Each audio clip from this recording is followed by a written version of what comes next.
প্যারাগুয়ের বিপক্ষে বিশ্বকাপ যাত্রা শুরু করছে অন্যতম আয়োজক যুক্তরাষ্ট্র। ম্যাচটি অনুষ্ঠিত হবে লস অ্যাঞ্জেলেসের সোফি স্টেডিয়ামে। এতে ৯৬ বছর পর বিশ্বকাপের মঞ্চে মুখোমুখি হতে যাচ্ছে দুই দল। যুক্তরাষ্ট্র থেকে আরও জানাচ্ছেন আমাদের সিনিয়র করেসপন্ডেন্ট কুশলী আসির। ৯৬ বছর পর বিশ্বকাপের মঞ্চে আবারও দেখা হচ্ছে যুক্তরাষ্ট্র ও প্যারাগুয়ের।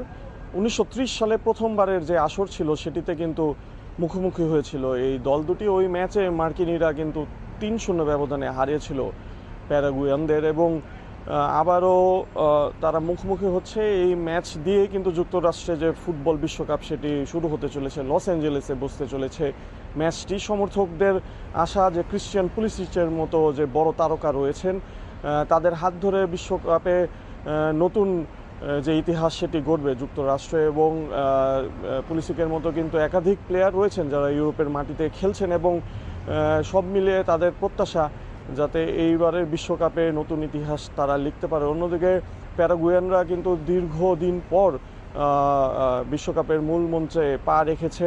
এবারের বাছাই পর্বে আর্জেন্টিনা ও ব্রাজিলের মতো বড় দুটি পরাশক্তিকে কিন্তু তারা দক্ষিণ আমেরিকার যে বাছাই পর্ব আছে সেখানে হারিয়েছে। সব মিলে একটি ভালো ম্যাচ হতে চলেছে।